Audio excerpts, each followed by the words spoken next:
Yo soy Rafael Adrián Campillo Valdés, estudiante de médico cirujano y partero en la Universidad La Mar Guadalajara. Mi nombre es Diego Benes Hernández, estudiante de medicina en la Mar. Yo soy Matías Samuel Valdés Bernal, estudiante de medicina en la Mar. Bueno, yo soy Laura Ciclea de la Torre Cruz y soy estudiante de la Universidad de la Mar en la carrera de médico cirujano y partero. La esclerosis múltiple es una enfermedad inflamatoria y neurodegenerativa del sistema nervioso central que no se puede prevenir y para lo que no existe todavía un tratamiento curativo. Bueno, primero que todo, buenas tardes. Nosotros vamos a presentar el tema de esclerosis múltiple. Muchas gracias por estar aquí. Primero que nada, ¿cuál es su formación académica?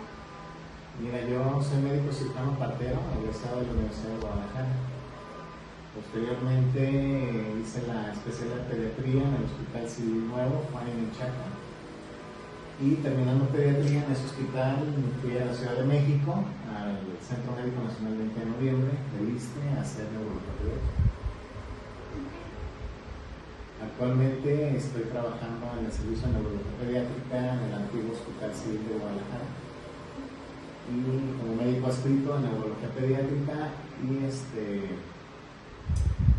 también tengo práctica privada. Sí. ¿Cuáles fueron sus primeros motivos a adentrarse a este mundo? La neuropediatría. Pues desde esta formación como médico becario, desde el internado, pues yo veía que me gustaba prácticamente pues todas las especialidades de la medicina se me hacían interesantes. Desde el internado, cuando rotas en cada servicio, pues la verdad es que todos me gustaron. Sí, pero al final el que más me atrajo de todos fue la pediatría.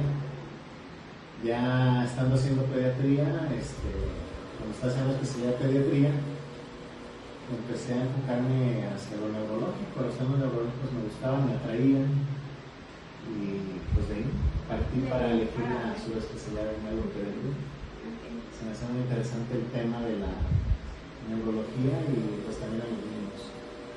Y pues vi que era una especialidad que era muy interesante porque definitivamente, pues bueno, hace muchos años se pensaba que el neurólogo de adultos también podía ver a los niños.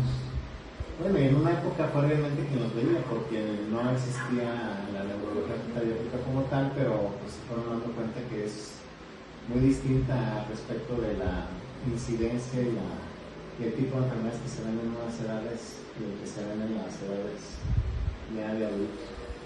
Bueno, para poner al corriente a nuestra audiencia, vamos a poner la esclerosis múltiple. ¿Nos podría dar como una pequeña introducción de qué es la esclerosis múltiple? Mira, la esclerosis múltiple está catalogada como una enfermedad autoinmune desmielinizante inflamatoria del sistema nervioso central. Pues esto implica lo que es el cerebro, la médula espinal, otras estructuras que están dentro del cráneo, lo que se denomina encéfalo, aparte del cerebro, también puede ser el cerebelo, por ejemplo, médula espinal, nervios ópticos principalmente. ¿Y qué sería la causa de la esclerosis múltiple? La causa es, a nivel fisiopatológico, es un fenómeno autoinmune, ¿sí? O sea, el mismo sistema inmunológico de nuestro cuerpo desconoce lo propio y lo reconoce como ajeno y causa una inflamación en los propios tejidos, en este caso el tejido nervioso, ¿sí? Principalmente del sistema nervioso central, como les comentaba. Y bueno, esto es generado por las células inmunológicas, los macrófagos, tenemos a los neutrófilos, los linfocitos, principalmente los macrófagos que se dedican a generar anticuerpos y luego generan anticuerpos que, como les comentaba, desconocen lo propio y lo reconocen como ajeno. Y bueno, hay predisposición genética definitivamente, ahí está descrito el complejo de histocompatibilidad, hablando de la predisposición genética, y también pues obviamente con muchas enfermedades hay factores ambientales. Entonces es un fenómeno epigenético, ¿no? Que la genética más las situaciones ambientales pueden predisponernos, que son factores de riesgo para tener esclerosis múltiple. ¿Y cuáles serían los síntomas iniciales de la esclerosis múltiple? Bueno, síntomas, ya te estás refiriendo específicamente a hablando por ejemplo de un primer ataque, un brote, ¿no? Lo que le llaman el síndrome clínico aislado, por ejemplo, que precisamente es muy común en niños, precisamente, y nosotros le decimos primer ataque, primer brote, ¿no? Pero sí también está bien definido que es el síndrome clínico aislado como un padecimiento que pues, prácticamente dura menos de 24 horas, en que hay que descartar que haya un proceso infeccioso, fiebre o que haya una encefalopatía. O sea, la encefalopatía son síntomas neurológicos que implica crisis convulsiva, es un estado confusional o de alteración del estado de conciencia del paciente que sugiere que hay un proceso posiblemente infeccioso en el cerebro. Es decir, una posible meningitis o encefalitis, pero infecciosa o viral. Y descartando estos factores que no sea de ese tipo, de ese origen del problema o los síntomas, que pueden ser alteración de la visión, principalmente visión borrosa, visión doble o no ver bien los colores, debilidad, entumecimientos, puede haber inestabilidad al caminar, ataxia, síndrome cerebeloso, principalmente son los síntomas más comunes. Las crisis convulsivas son raras, pero llegan a ocurrir en algunos de los casos. Yo tengo una pregunta. ¿El síndrome cómo llega a implicar con la esclerosis múltiple? ¿El síndrome? Ajá, el síndrome que nos hablaba. ¿Clínico aislado? Ajá, sí. Pues el síndrome, recordemos que es un conjunto de signos y síntomas característicos que nos orientan a pensar en alguna enfermedad determinada. Entonces, pues teniendo un síndrome, por ejemplo, un síndrome piramidal que habla de la debilidad, por ejemplo, la incoordinación de la marcha, alteraciones de la postura y del tono, pues vas integrando los síntomas y te va orientando que tienes un problema neurológico. ¿Sí? Si no hay fiebre, si no hay un proceso encefalopático, si no hay un proceso infeccioso de por medio, o una de las sospechas es la esclerosis múltiple. Pero para eso va a depender los tipos de síntomas que tienen. Por eso comentaba, los síntomas más característicos son alteraciones de la visión. De hecho, estas alteraciones de la visión, ver doble, ver borroso, se pueden acompañar incluso de dolor. Por ejemplo, dolor al movimiento de los ojos también, no solamente visión, alteraciones de la visión. Sino se puede acompañar de dolor al mover los ojos, incluso hasta de cefalea, que es dolor de cabeza, por ejemplo. Entonces, ya como neurólogo, tú te orientas a los síntomas con los cuales llega el paciente, debilidad, entumecimientos. Obviamente son síntomas que en la mayoría de los casos provienen del sistema nervioso. ¿Sí? La visión doble, la visión borrosa de los nervios ópticos. Si hay debilidad, si hay entumecimientos, puede haber una afectación medular. Si el paciente está caminando de manera como borrachito, que le llamamos ataxia, o una marcha inestable que lateraliza o se va de lado, está incoordinado sus movimientos, no puede coordinar los movimientos, pues puede estar afectado el cerebelo, por ejemplo. Entonces, conforme a los síntomas, orientas dónde está localizada la afectación a nivel neurológico, los síntomas que también está el paciente. Y como les decía, ¿qué implica? Pues implica a lo mejor, no sé a qué te refieres, pero yo a lo que te conté al principio, que este síndrome aislado clínico aislado, es muy común, más común en niños. Sí. ¿Y qué implica? Pues te puede hablar, no sé si te refieres a esto, pero lo que te decía hace rato también, que es un primer ataque, un primer brote inflamatorio de esclerosis múltiple. Es decir, asociamos el síndrome clínico aislado a un primer brote o ataque de esclerosis múltiple.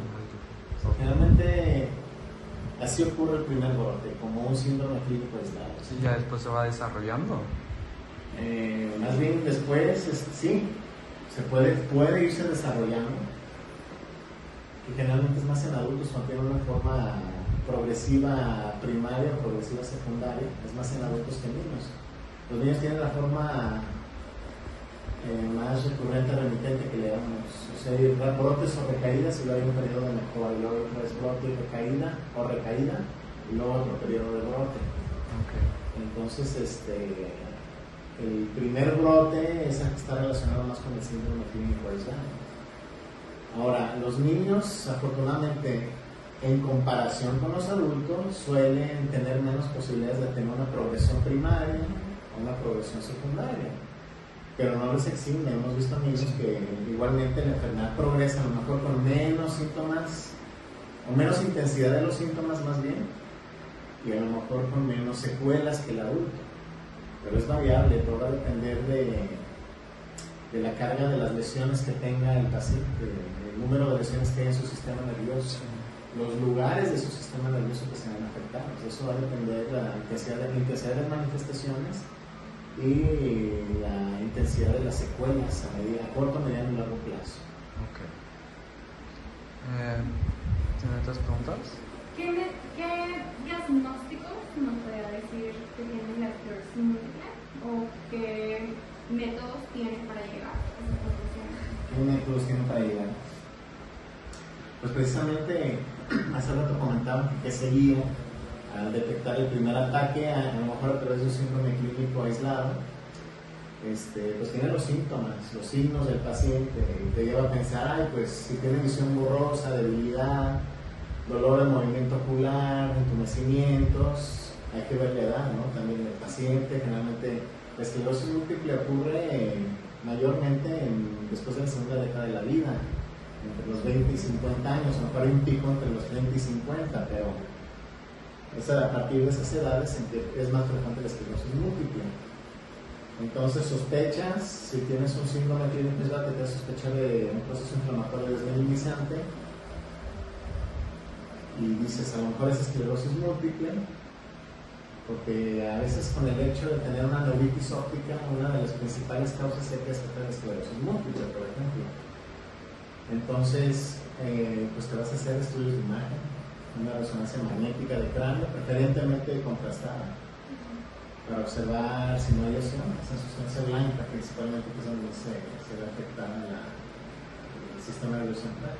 Lo que principalmente afecta es un problema desmielinizante, y la mielina tiene que ver principalmente con sustancia blanca. Y dijo que era más común que se diera en la segunda década de la vida. ¿Qué tan común es que se dé esclerosis múltiple en los niños? Mira, bueno, antes déjame terminar.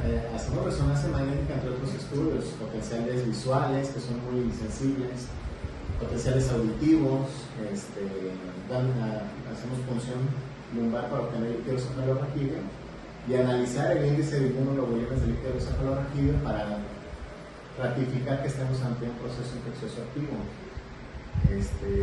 La tomografía de concordancia óptico-retiniana ha sido últimamente muy útil, en la que preferentemente le pedimos a los oftalmólogos que nos ayuden a interpretarla, ellos son los expertos en ello. Y es el abordaje inicial de los pacientes con esclerosis múltiple. Regresando a lo de la incidencia, prevalencia o la frecuencia de la esclerosis múltiple, como siempre en México nos hace falta más estudios estadísticos. Los últimos que se hicieron fueron precisamente en el Centro Médico Nacional el 20 de noviembre, donde le hacían euro en el 2020, pero fueron cifras muy alejadas de la realidad, al menos de la realidad actual. Ahorita más o menos se calcula en las estadísticas que hay así, pues, que se han publicado y son de las cuales contamos, más o menos a nivel global se calcula que hay una incidencia más o menos de, ¿qué será? Como 4.2 por cada 100.000 nacidos vivos anualmente, es la incidencia, los casos nuevos. Se calcula que hay cerca de 2 millones de personas afectadas a nivel mundial, cerca de 2 millones. Y la incidencia anual cada 10 años se dice que incrementa hasta en un 1.3 casos en 100.000 cada 10 años. Pues esa incidencia de 4.2 en 100.000 va aumentando cada 10 años, al menos uno más en 100.000. ¿Sí? Y la población, pues no se dice específicamente pediátrica, sino que incluye adolescentes, porque se habla de los que se han afectados antes de los 18 años. Unos dicen que de los 16 y 18. Como por definición, hace algunos años se tenía que la esclerosis de inicio temprano se daba luego de los 13, 14 años como una edad pico. Pero más o menos marca de esa población en general de esclerosis múltiple, el 5% al 8%, 10% quizás, dependiendo de la población, corresponde a menores de 18 años. Y al principio había mencionado que influyen factores genéticos y ambientales. ¿Qué papel juegan estos para que se desarrolle la esclerosis múltiple en la edad pediátrica? Pues como muchas enfermedades es importante tomar en cuenta no solo la predisposición genética, que esa va a estar ahí por naturaleza, obviamente, es una cuestión innata, pero los factores más, hay teorías, muchas no muy comprobadas, otras que se han sugerido, por ejemplo la baja exposición a los rayos ultravioleta para sintetizar vitamina D. Y el mecanismo actual de la vitamina D no es muy preciso en cuanto a la factibilidad de que haya posibilidad de tener esclerosis múltiple al tener bajos niveles de vitamina D. Se presume que tiene que ver en la regulación inmunitaria en la vitamina D, ese tipo de papel juega. Se describen a nivel étnico personas que son del norte de Europa o que tienen una ascendencia posiblemente de allá, pero no existen otras poblaciones de otros orígenes étnicos de tener esclerosis múltiple, cuando no son caucásicos, por ejemplo, como los españoles o el norte de Europa, de Estados Unidos, el norte de Europa, por ejemplo, y se comenta que ese tipo puede predominar ese tipo de raza, ¿no? El caucásico. Vivir en climas fríos, tendrá que ver con la exposición solar, obviamente, el propio clima. Fumar es un factor de riesgo para los adultos. Bueno, hay personas que desde muy jóvenes fuman, desde la infancia incluso. El fumar, la obesidad ha sido un factor de riesgo, y también por las infecciones virales, sobre todo virus neurótropos que le llamamos, que son muy afines a vivir en el sistema nervioso. Pero principalmente de todos, pues hay varios que son neurótropos, el virus de la varicela zoster, herpes simple, citomegalovirus, por ejemplo, y el más relacionado a la esclerosis, pues el Epstein-Barr, la infección de la mononucleosis infecciosa. ¿No existen más virus o infecciones específicas que estén ligadas al inicio de la enfermedad? Coxsackie, han propuesto Coxsackie, el JC, el BK, que son iniciales de unos nombres que no recuerdo bien. El JC y el BK son virus que están relacionados a enfermedades minimizantes, posiblemente procesos autoinmunes. También estaba viendo que ya en la pubertad se dan unas hormonas que ayudan a desarrollar la enfermedad. ¿Eso es cierto? Pues son teorías. Al respecto a la influencia hormonal, sí, ha habido estudios, pero no han sido tan concluyentes como para decir que contundentemente eso es una influencia directa, ¿no? Son factores de riesgo. Sí, son factores de riesgo y pues sí, por el hecho de incluso de que hay preponderancia de afectación de las mujeres, por ejemplo, en cuestión de la predominancia de los estrógenos en progestágenos, y hay una preponderancia en mujeres de 3 a 1, 4 a 1 en cuanto a la posibilidad de tener esclerosis múltiple. ¿Y cuál sería la diferencia clínica y de evolución comparando la esclerosis múltiple en pacientes pediátricos y en pacientes ya adultos? Afortunadamente en los niños suele darse una situación clínica más leve que los adultos, aun cuando tengan muchas lesiones. Suelen tener síntomas no tan intensos o más leves que el adulto, por ejemplo, ¿sí? Aunque en su mayoría se parecen, no son muchos, y como comentábamos hace rato, el adulto va a ser más propenso a desarrollar formas progresivas de la enfermedad, a tener secuelas más marcadas y más intensas, ¿sí? Más discapacitantes, si lo quieren llamar. ¿Y cómo afectaría el desarrollo cognitivo del niño? Pues del niño y del adulto, lamentablemente, pero sí, efectivamente son los problemas que causan la esclerosis múltiple, la afectación cognitiva. Pues podemos tener afectaciones en la memoria, principalmente memoria de trabajo, podemos tener afectaciones en el lenguaje, ¿sí? Puede haber síndromes demenciales, sobre todo en el adulto joven y en el adulto ya mayor.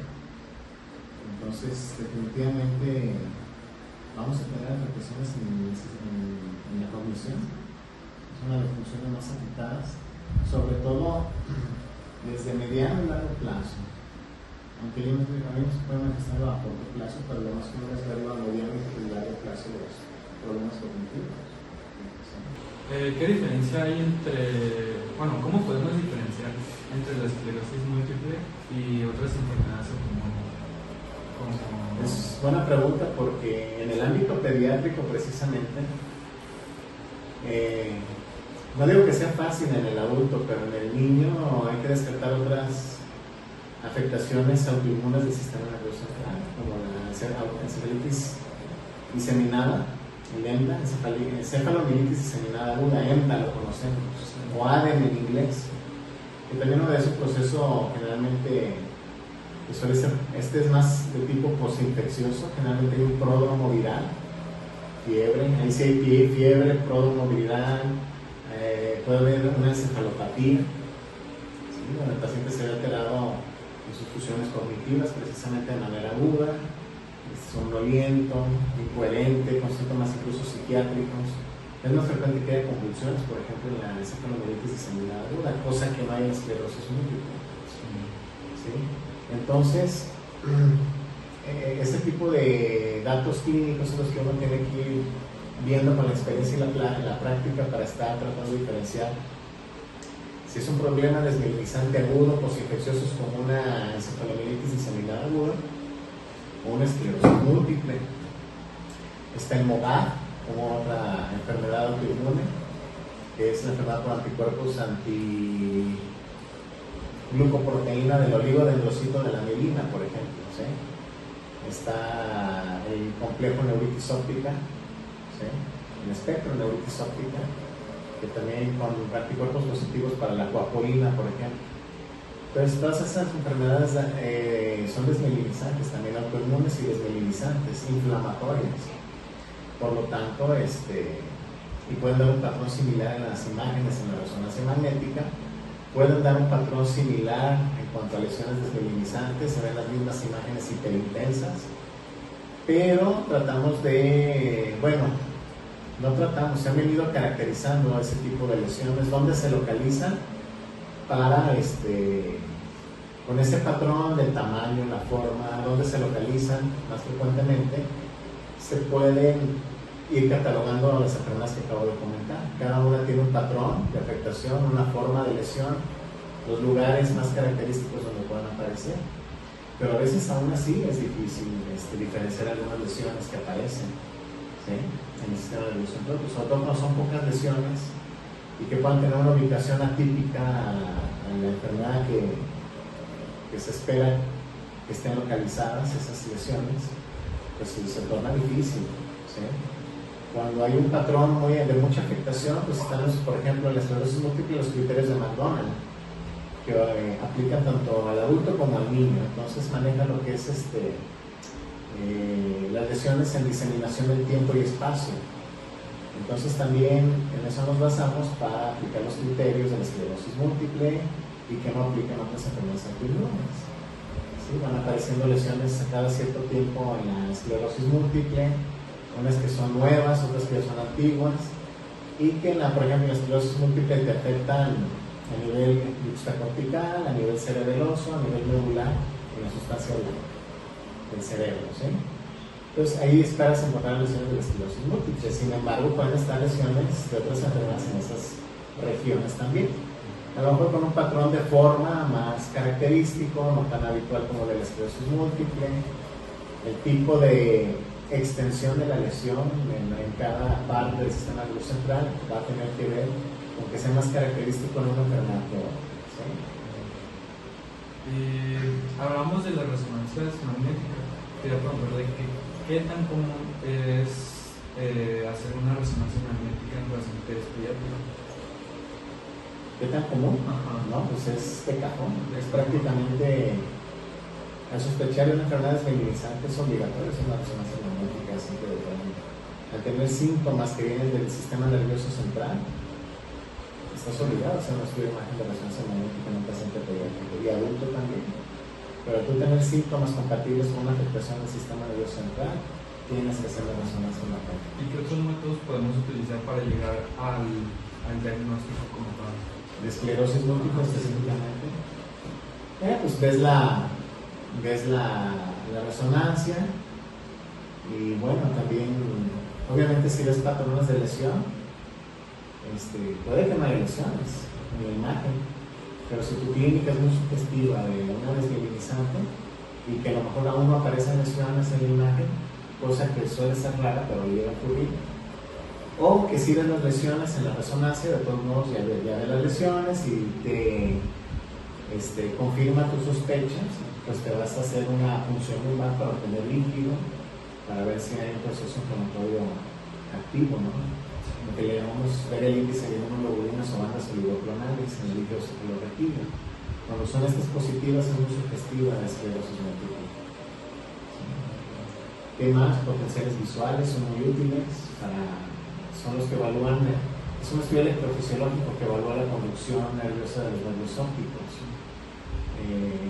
Potenciales evocados auditivos de pedo cerebral también, principalmente es lo que hacemos para el diagnóstico de esclerosis múltiple en niños sobre todo. La OTC que les comentaba, la tomografía de corporación óptico-retiniana es muy útil también ahí para evaluar la capa de células ganglionares, para evaluar cómo es esa pérdida o no.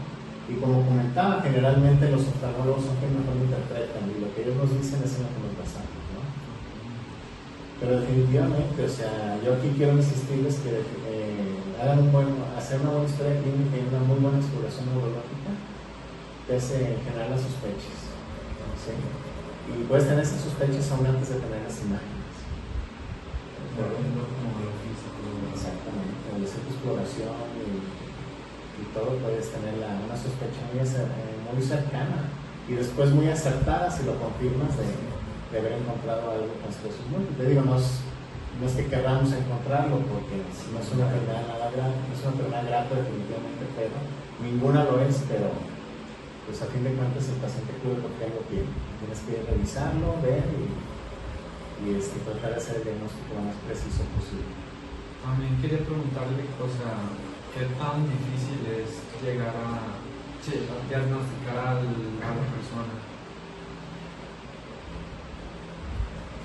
Pues como les decía, depende de qué tantos síntomas puedes conjuntar. Hemos confundido, por ejemplo, hemos llegado a confundirnos que algún paciente pediátrico llega con síntomas agudos de debilidad, incluso algunos llegan a convulsionar, aunque no es lo más común, las crisis convulsivas como síntoma de la esclerosis múltiple, llegan a convulsionar y llegamos a confundirlo incluso con alguna enfermedad vascular cerebral o un infarto cerebral, comúnmente llamado, o viceversa. Entonces, esto para darte un panorama que no siempre es fácil, por eso es importante la exploración y lo más pronto posible tratar de tener la imagen para ver si nos sugiere. Por ejemplo, si te pueden llegar niños en los que sospechas por la clínica y cuando ves el patrón de lesión en la imagen, pues dices, híjole, trae lesiones desmielinizantes, pero son de MOGAD o son de esclerosis múltiple o de encefalomielitis diseminada. Más o menos empiezas a ver la forma de las lesiones, la localización, el patrón.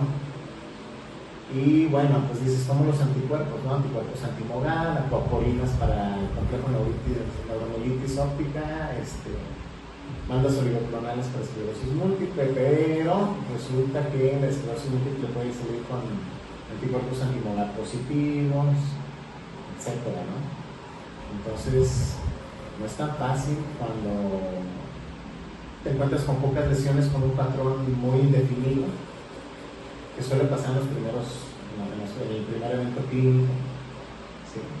Que el paciente tiene un patrón clínico en específico que puede ser cualquiera de las desmielinizantes inflamatorios comunes de la infancia, y pues no es fácil en algunos casos. Se complica menos cuando llegan casos como el que les platicaba hace rato, que ahorita estamos viendo en el Hospital Civil, de 14 años, masculino de 14 años, donde pues tenemos con él una semana y en el hospital y él tuvo un cuadro, un mes previo al ingreso hospitalario, él tuvo un cuadro de debilidad, inestabilidad de la marcha, incoordinación en los movimientos. Él no se percataba que tenía alteraciones visuales, pero sí tenía alteraciones visuales, sobre todo con los colores, como discromatopsia que le llamamos, o discromía. Y luego presentó una convulsión. Fue visto por un neuropediatra en lo privado y lo envió con sospecha. Le toma un estudio, el neurólogo pediatra, le toma una resonancia magnética y se ven lesiones desmielinizantes. Pero en este caso se ven muchísimas lesiones desmielinizantes en regiones periventriculares, como es típico de la esclerosis múltiple, yuxtacortical, cerebelosas, el tallo y el nervio espinal. Está lleno de lesiones. La edad, 14 años. Ves lesiones periacueductales en el mesencéfalo, yuxtacorticales, de forma como de deditos que le dicen así, ovoideas, pequeñas. Pues dijo, esto muy probablemente sí sea una esclerosis múltiple, nada más había que confirmarla. Ya salieron las bandas oligoclonales el fin de semana, precisamente se vieron positivas. ¿Sí? Oftalmo lo revisó y trae una neuritis óptica, y no solo neuritis, tiene una atrofia óptica, ¿no? Los abiertos de neuritis óptica, cosa que él no refería. ¿Sí? A nivel decía que veía bien. Entonces a veces también cuando aparentemente todo está bien, sobre todo los síntomas que no sabemos explorar muy bien, conocer oftalmólogos o algo así, los enviamos directamente a oftalmología y ellos al hacer una buena fundoscopía nos reportan que efectivamente sí hay una afectación del nervio óptico. Hay datos de neuritis óptica y por lo tanto con todo lo demás nos hace la sugestión de que sea una esclerosis múltiple. No es fácil, en general no es fácil, es un reto diagnóstico hacer este tipo de diagnósticos, o diagnósticos diferenciales más bien. No está tan fácil, en ocasiones pueden ser más obvios, como el último caso que les comento, según las lesiones y todo. Pero generalmente nos abocamos a un grupo de enfermedades desmielinizantes, inflamatorias, para hacer el diagnóstico diferencial. MOGA, complejo neuromielitis óptica, o espectro de la neuritis óptica, esclerosis múltiple, encefalomielitis diseminada aguda. Aunque hay otras autoinmunes que hay que descartar que no sean precisamente primarias del sistema nervioso central, que pueden llegar a causar desmielinización, el lupus eritematoso, por ejemplo. El lupus es una enfermedad que puede, algunas otras reumatológicas. Pero es un reto diagnóstico, sobre todo el diferencial entre las inflamatorias del sistema nervioso central y obviamente que tengan proceso desmielinizante. Una pregunta, ¿la esclerosis múltiple puede reducir la calidad de vida de las personas? Por supuesto, definitivamente y lamentablemente sí. Es un hecho que si bien no lo manifiestan inicialmente, como puede pasar más en niños o en adolescentes, donde, como les decía, a pesar de tener una gran afectación de lesiones, por ejemplo, el paciente que les comento al Hospital Civil, para estar todo lleno de lesiones, cerebro, región periventricular, regiones yuxtacorticales, cerebelo, tallo, médula, está bien dentro de lo que cabe, su déficit neurológico. Y las secuelas generalmente suelen no verse muy claras después del primer ataque. Pero tarde que temprano van a aparecer las secuelas. ¿Sí? Si no es en el primer ataque o poco después del primer ataque, a largo plazo vamos a estar viendo secuelas. Que pueden ser motoras, que pueden ser cognitivas, como decía. Principalmente son las más frecuentes.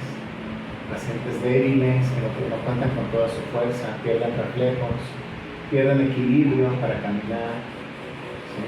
Empiezan a tener síndrome demencial, a olvidar cosas, a ser repetitivos en el lenguaje, a no comprender lo que les están diciendo, a tener un lenguaje incoherente, respuestas incoherentes a lo que les preguntan.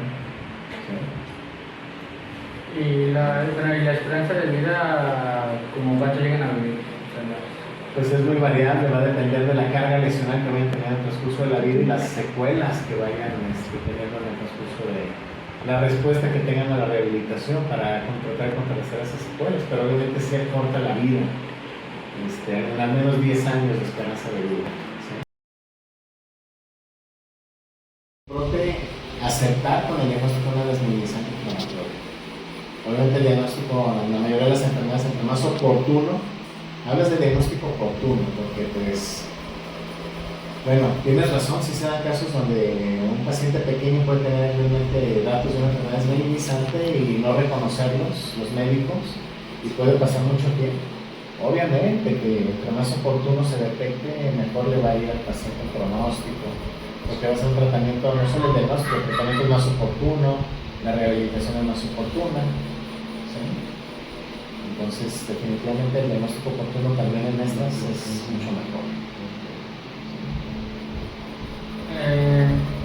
Bueno, había mencionado sobre la resonancia magnética, pero en sí, ¿qué es la resonancia magnética? O sea, La resonancia magnética es un estudio de imagen cerebral tridimensional donde pues manejan ponderaciones muy distintas a la tomografía, donde es más fácil ver más nítidamente la sustancia gris, la sustancia blanca y las estructuras internas del encéfalo. Y lo ves en el corte sagital, ¿sí? Que es de lado, en el corte axial, que es como viendo de arriba hacia abajo, ¿sí? Y en un corte coronal, como verlo de frente. Entonces tienes la oportunidad de tridimensionalmente estar observando las estructuras del cerebro, con cortes muy finos, y además que manejan ponderaciones, le llamamos, donde pueden manejar sustracciones de líquido, por ejemplo, que le llaman como el FLAIR, donde puedes apreciar las lesiones desmielinizantes más fácilmente que en una tomografía. En una tomografía de plano simple difícilmente vas a observar lesiones desmielinizantes. Y en la resonancia magnética sí puedes ver lesiones desmielinizantes, ¿sí? Sobre todo en lo que es las ponderaciones de FLAIR y T2. También en gadolinio, uno de los criterios para hacer diagnóstico de esclerosis múltiple es aumento de la intensidad de las lesiones en el medio de contraste. también bueno, aparte de la resonancia magnética y el líquido cefalorraquídeo, que es sustancia blanca y gris, también se puede detectar por otro medio. Por ejemplo, no se ese es un ejercicio de diagnóstico, un ejercicio de solicitud de estudios complementarios. Que juntando esos estudios se tienen que coincidir para obtener los criterios diagnósticos para una determinada enfermedad. Pues si tú estás pensando en esclerosis múltiple por la clínica del paciente, pues tienes que tomarlo primero una imagen de resonancia, lo primero, segundo la punción lumbar para obtener líquido, ya en tercer orden puede ser una tomografía, un OTC que le llaman tomografía de concordancia óptico-retiniana, o unos potenciales visuales, o unos potenciales auditivos, ¿sí? Ya vas teniendo más elementos, entre más elementos tengas mejor, obviamente, sobre todo de estudios que sabes que tienen una alta sensibilidad y especificidad para la enfermedad, ¿sí? Pues tienes que complementarlos, no es que si no tengo esto entonces ¿qué hago? Pues definitivamente, por ejemplo, aquí yo te diría que si tienes la clínica y esos son los potenciales visuales y te salen afectados, puedes seguir sospechando y los potenciales visuales te fortalecen esa sospecha clínica, pero mientras no tengas la imagen no puedes determinar si se trata de una esclerosis múltiple. La imagen viene siendo lo más importante en ese, la imagen y el líquido cefalorraquídeo son lo más importante. Pero si te das cuenta, todo es importante, porque todo va a estar en función de lo que encuentres primero en el paciente. La clínica, los síntomas, los signos que encuentres en la exploración. Y eso te orienta a los estudios que debes de tomar. ¿Sí? ¿Qué tratamiento se da a los pacientes que son detectados con esclerosis múltiple? Lo más común para el tratamiento del brote inicial o ataque agudo es los corticosteroides, ¿sí? La tiprednisolona intravenosa. Puede ser vía oral, pero es preferible mejor usar el intravenoso, tiene un mejor efecto, ¿sí? Ahora, pues hay varios modificadores de la enfermedad. Ahí sí hay mucha diferencia entre adultos y niños. Hay unos que no están aprobados en niños y en adultos, que son modificadores de la enfermedad, inmunosupresor, con efecto inmunosupresor a nivel de anticuerpos monoclonales últimamente, y otros tantos que han sido precursores de inhibir los brotes y ataques de esclerosis múltiple. Natalizumab, rituximab, por ejemplo, son de los que últimamente el fingolimod, todos los limoles que hay, porque hay otros análogos de estos tratamientos. Unos están aprobados en adultos, otros están aprobados en niños o adolescentes. Y eso es el tema, de hecho, el tema más, en el que más se debe investigar precisamente es en el tratamiento. En todo, pero más, en lo que más se está teniendo dificultades en encontrar un medicamento ideal. ¿De acuerdo? Que causa menos efectos colaterales, porque la mayoría de los inmunosupresores para la esclerosis múltiple tienen posibles efectos colaterales o producir otro tipo de padecimientos, por su efecto inmunosupresor potente. ¿Sí? La rehabilitación es muy importante como parte del tratamiento, no más pensar en los fármacos. Rehabilitación en todos los sentidos, rehabilitación física para lo motor y terapia cognitiva conductual para los problemas cognitivos, ¿sí? Terapia psicológica. Definitivamente vivir con esto es muy deprimente y todo eso tiene que ver y hay que tomarlo en cuenta. Debe ser un tratamiento integral. Lo que es cierto es que de los niños tienen problemas para aprender, ¿no? Con esclerosis Es múltiple. uno de los problemas que se puede presentar, problemas de aprendizaje, afectaciones cognitivas. Pues si tienes también lesiones, por ejemplo, yuxtacorticales, aunque no las tengas yuxtacorticales, el hecho de tener este tipo de patrón de lesiones va a afectar los circuitos cerebrales en más de un área elocuente para lo que es el aprendizaje, la memoria, el juicio. Por ejemplo, el cerebelo también ya se ha tenido en cuenta que el cerebro tiene muchas más funciones que simplemente la coordinación motora. Se presume que tiene funciones a nivel conductual y funciones cognitivas también en el cerebro. Entonces, con una afectación de este tipo desmielinizante, pues ¿qué te imaginas que hay, por ejemplo, una enfermedad inflamatoria desmielinizante, como la esclerosis múltiple? Hay una destrucción de la mielina, de la vaina de mielina que cubre los axones, que se encargan de la intercomunicación neuronal.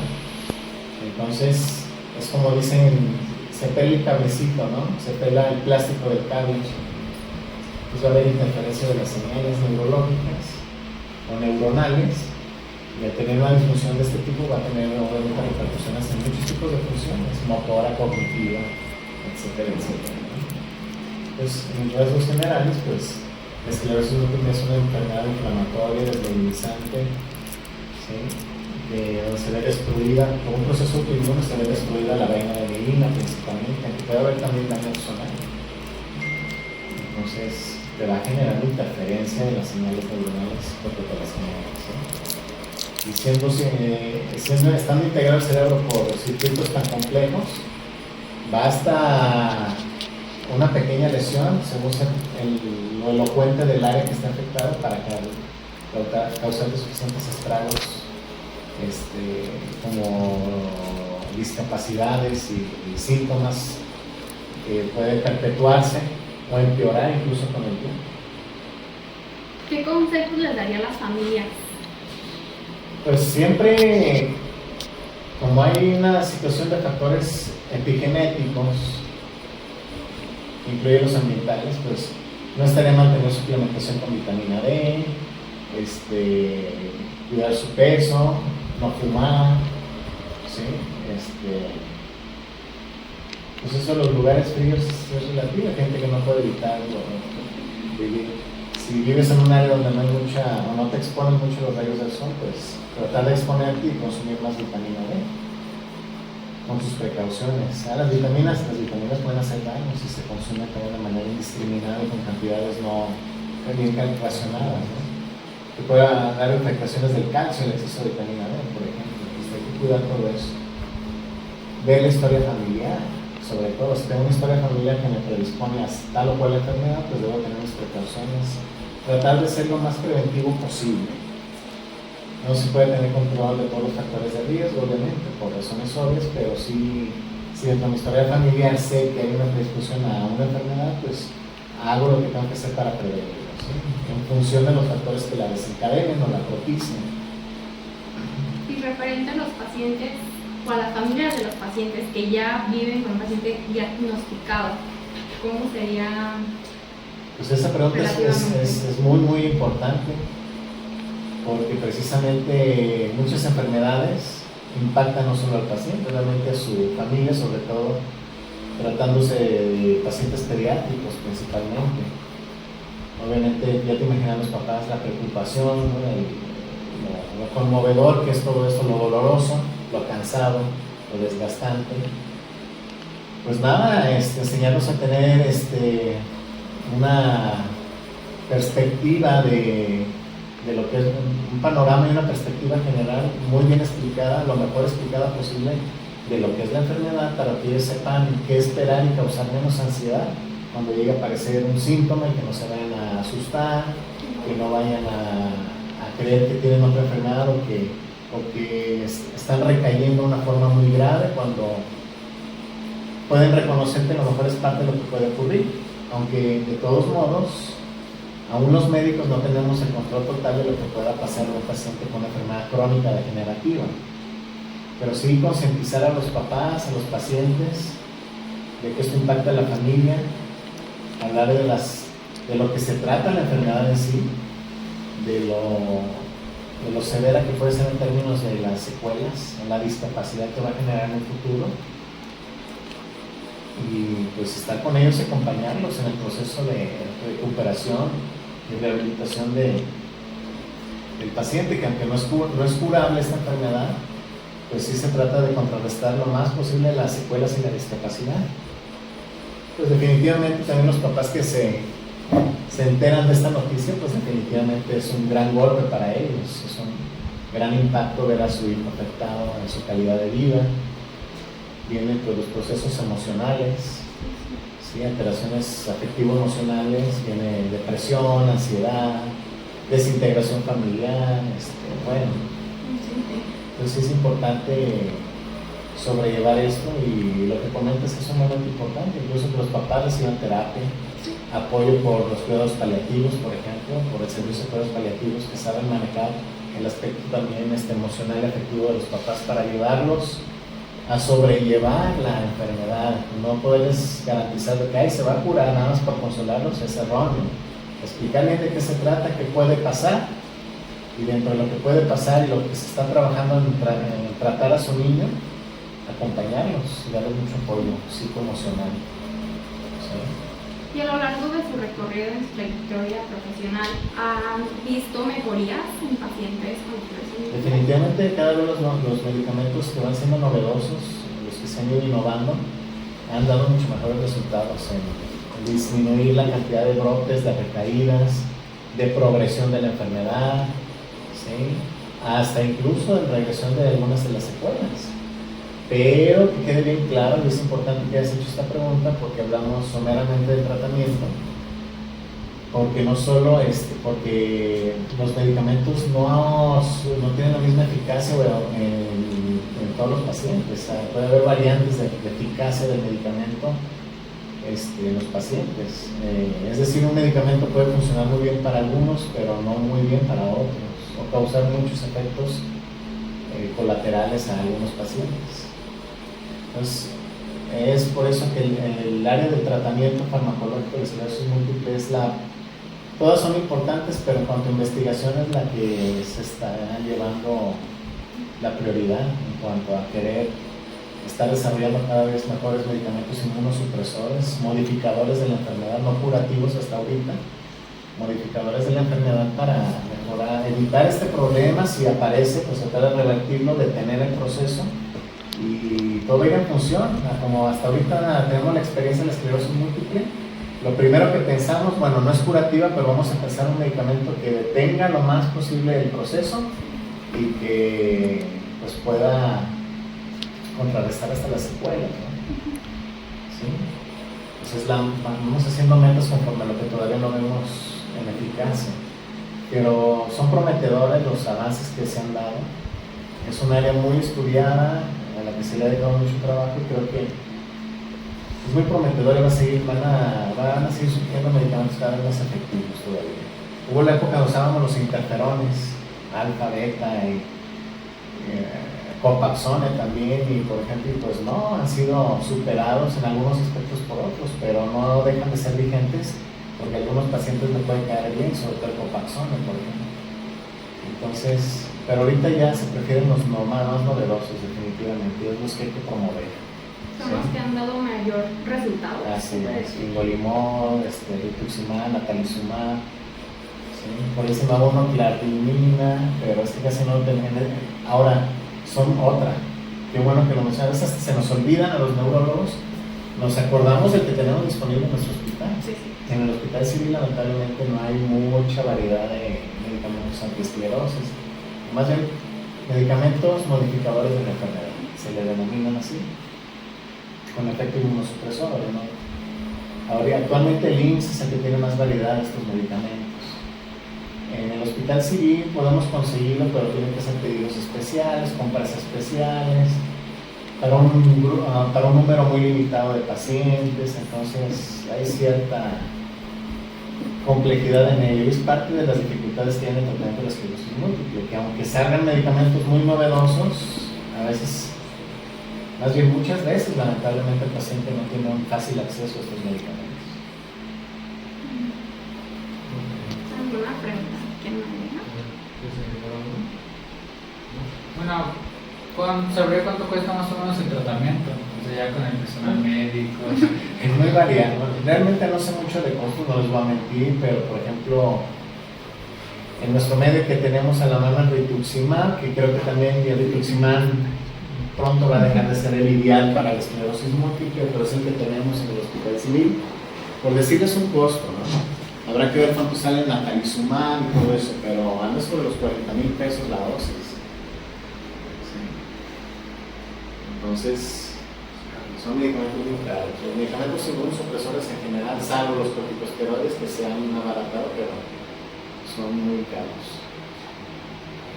Sí, a nivel personal y a nivel institucional, generan un gasto muy fuerte.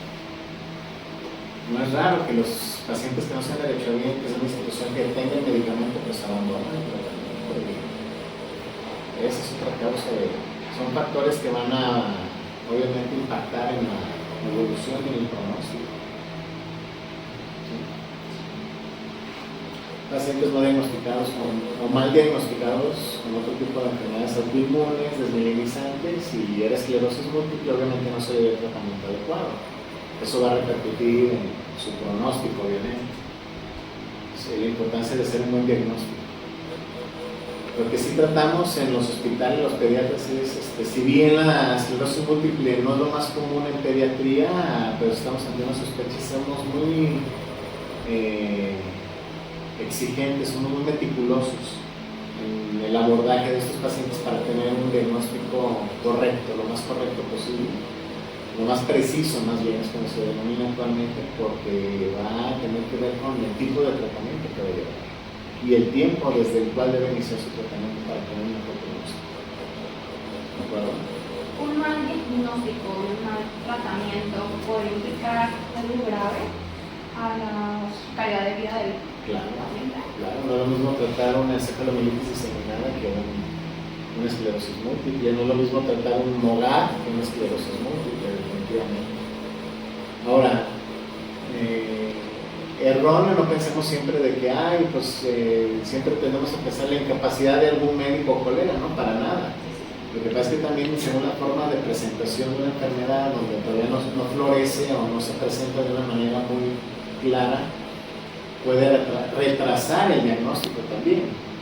No solo hablemos de error diagnóstico, sino porque no es fácil. Y pues puede ser fácil criticar a alguien o un colega o algo, pero la verdad es que no es fácil el diagnóstico. Comparte. Y lo que pasa es que a veces se diagnostica hasta que hay un avance en la enfermedad, esta se presenta de una manera más clara. Puede haber más que, además de diagnósticos, no digo que no puede haber diagnósticos erróneos, pero también puede haber retrasos en el diagnóstico. Que las desmielinizantes, como hay mucha información y se lo trabaja de una manera multidisciplinaria, en el civil contamos con un esclerólogo, el doctor Enrique Gómez, la doctora Rosa Márquez, que les dije, le encanta el tema de las desmielinizantes, y pues, sobre la gente que tiene más experiencia, los que también hemos hecho experiencia en esto, nos apoyamos para los oftalmólogos, los rehabilitadores, para tener un un diagnóstico lo más preciso posible. Las acciones interdisciplinarias o multidisciplinarias en el abordaje de estos casos y el tratamiento son de suma importancia. En equipo, ¿sí? Para poder llegar lo más rápido posible al diagnóstico definitivo.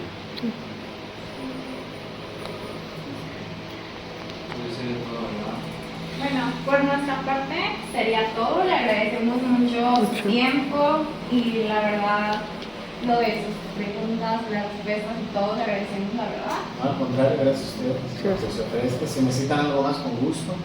Muchas Una gracias. información más precisa, con gusto. Vamos hasta preparar una dinámica en el hospital si hay dudas al respecto. Pero espero si hay la información. Es una información general, no muy especializada, pero en concreto para que sea una idea general. Informo si hay alguna duda, con todo gusto la aclaramos. Muchas gracias. Muchas gracias. Al contrario, gracias a ustedes por la consideración. Bueno, como mi conclusión de la esclerosis múltiple en pediátricos, pues es de vital importancia que lo diagnostiquemos a tiempo, debido a que, pues, como es letal, no hay cura, pues, debemos de tener en claro que esto nos va a repercutir en la médula, en cómo está dañada y tal. Y pues puede perder habilidades motoras y chalala.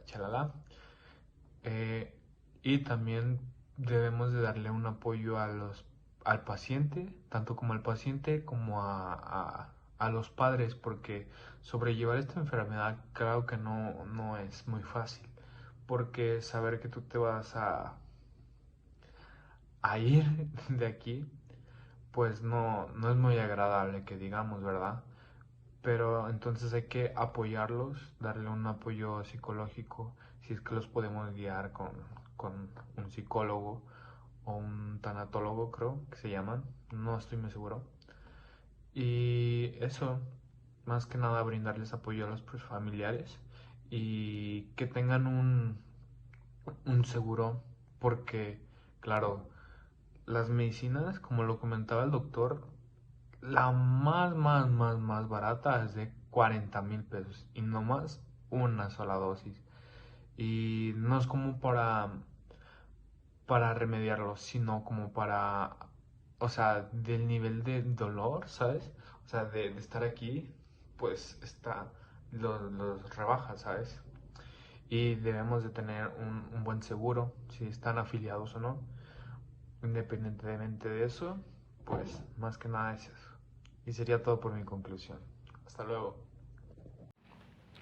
Bueno, para mí en lo personal, mi conclusión sobre la esclerosis múltiple es que es una enfermedad impredecible. ¿A qué me refiero con esto? Que en cualquier momento te puede dar un brote o te puede dar una recaída, sobre todo en los casos pediátricos. Normalmente ya los adultos no tienen, pero los niños sí. Y también es que realmente su avance, bueno, hay diferentes tipos de esclerosis múltiple para eso, pero pues va variando más o menos, o dependiendo del tipo, su avance o cómo van las cosas. Y pues puede o empeorar o bueno, quedarse así. Realmente pues no existe cura, entonces no es muy recomendable de pues creer que sí. Lo que sí puedes hacer es tomar tratamiento que nada más es asintomático, o sea que no tiene síntomas. Y bueno, terapia o física o ocupacional, así, dependiendo de cómo se presenten los síntomas y si realmente lo ocupa. Y ya con eso nos despedimos. Muchas gracias. La esclerosis múltiple en niños representa un reto clínico y humano porque es más inflamatoria en la infancia y puede afectar el desarrollo cognitivo y escolar si no se detecta y trata a tiempo. Además que hace falta más investigación y ensayos específicos en población pediátrica. Y también creo que es muy urgente personalizar los tratamientos y mejorar el acceso a ellos, a pesar de que esta es una enfermedad muy rara. Ya que la esclerosis múltiple pediátrica es una enfermedad autoinmune del sistema nervioso central que causa inflamación y daño en la mielina, Es poco frecuente en niños. Puede afectar su desarrollo neurológico y calidad de vida, por lo que el diagnóstico temprano y el tratamiento adecuado son esenciales para mejorar el pronóstico.